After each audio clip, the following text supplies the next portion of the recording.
نحمده ونصلي على رسوله الكريم اما بعد فاعوذ بالله من الشيطان الرجيم بسم الله الرحمن الرحيم يسألونك عن الشهر الحرام قتال فيه قل قتال فيه كبير تم سے پوچھتے ہیں ماہ حرام میں لڑنے کا حکم، آپ فرما دو اس میں لڑنا بڑا گناہ ہے۔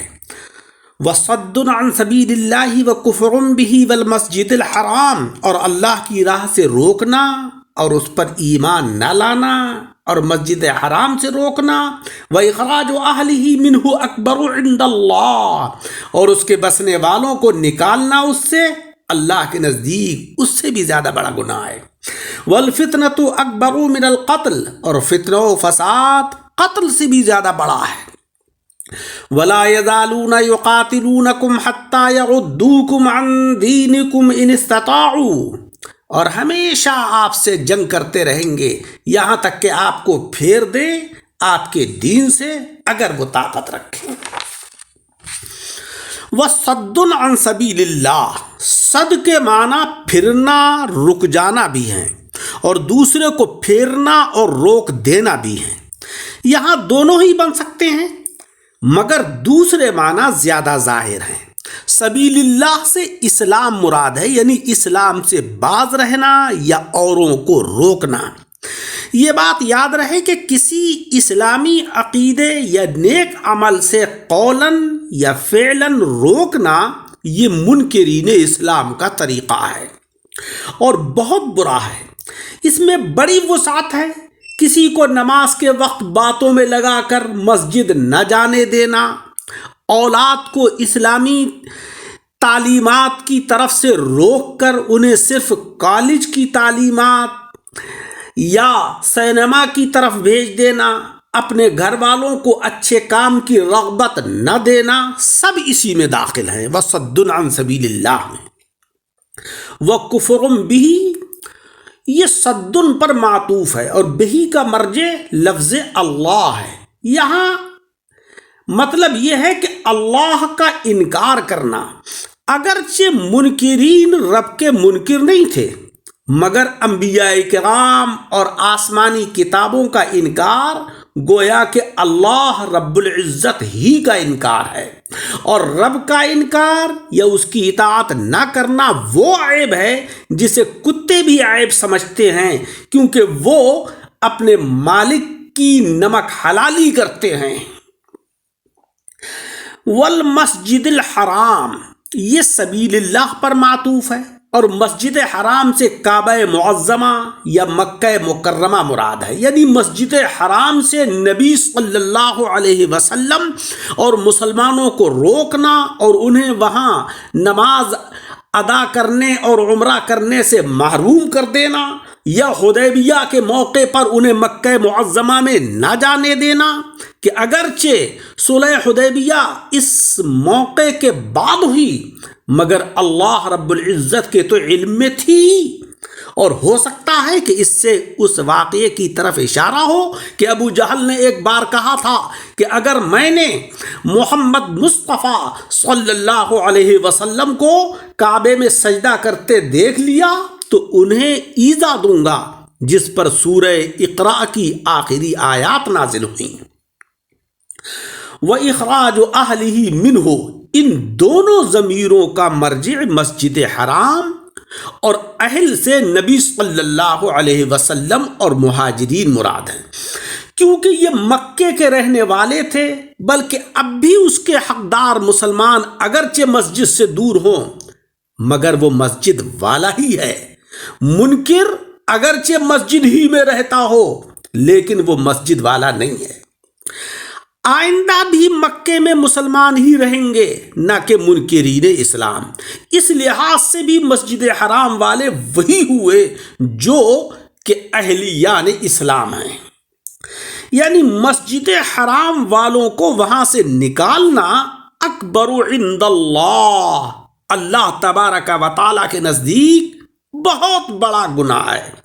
اکبر کے بعد منہ پوشیدہ ہے، یعنی اللہ کے نزدیک یہ چار گناہ ماہ حرام میں جہاد کرنے سے بدتر ہیں، کیونکہ کفر وغیرہ بے دینی ہے اور یہ جنگ فقط گناہ ہے جو حضرات صحابہ کرام نے کی ہے۔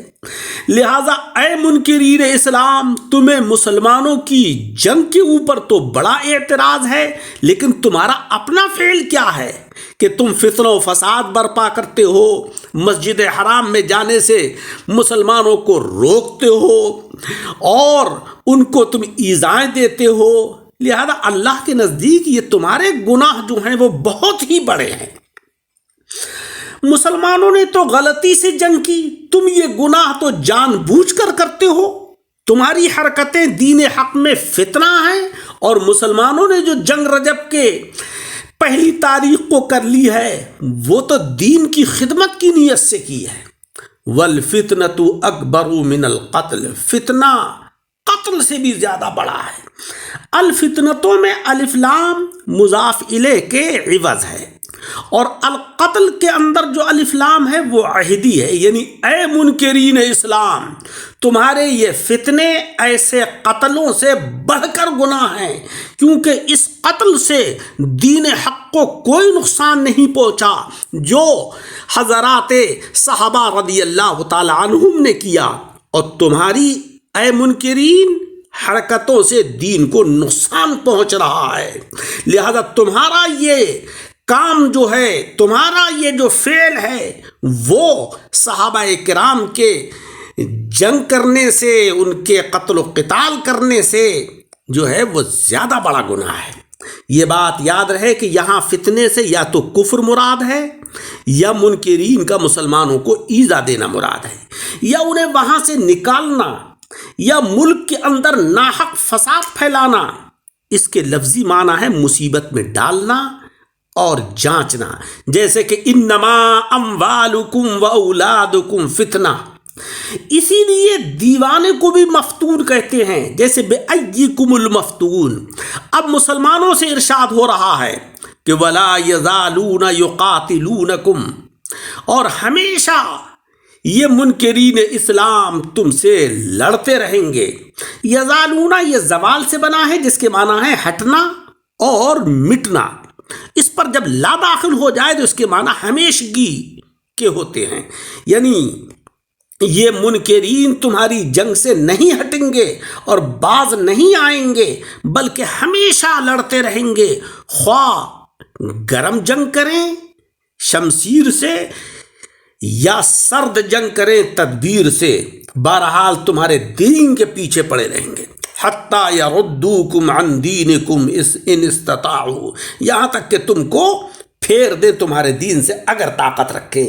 یہاں پر حتیٰ یا تو معنی میں کہہ کے ہے یا انتہا کے لیے ہے، یا ردو ردن سے بنا ہے، جس کے معنی ہے کسی چیز کو ایک حالت سے دوسری حالت کی طرف کو پھیر دینا۔ استطاعوا طاعون سے بنا ہے، جس کے معنی ہے فرما برداری۔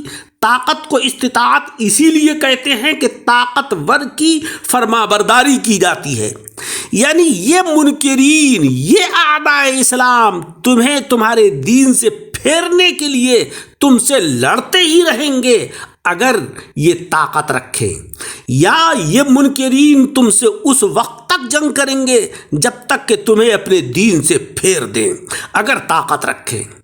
خلاصہ کلام یہ ہے کہ منکرین تمہاری جان، مال، عزت ہی کے دشمن نہیں ہیں، بلکہ وہ تمہارے ایمان کے بھی دشمن ہیں۔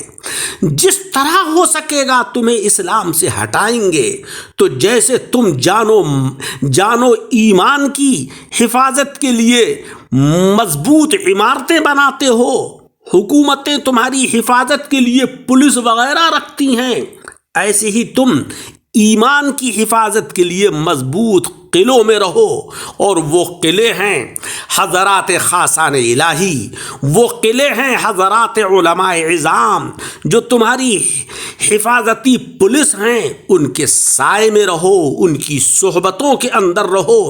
ان کی صحبتوں میں جب تم رہو گے تو تمہارا ایمان بھی محفوظ ہوگا اور تمہارے اندر اعمال صالحہ کرنے کا جذبہ اور شوق پیدا ہوگا۔ اللہ تبارک و تعالی مجھے اور آپ سب حضرات کو عمل کی توفیق عطا فرمائے۔ اس آیت کا باقی درس جو ہے وہ اگلے حصے میں سماعت فرمائیں انشاءاللہ۔ درس کو سن کر احباب کے ساتھ شیئر کریں اور ہمارے یوٹیوب چینل دعوت حق درس قرآن کو لائک اور سبسکرائب فرمائیں۔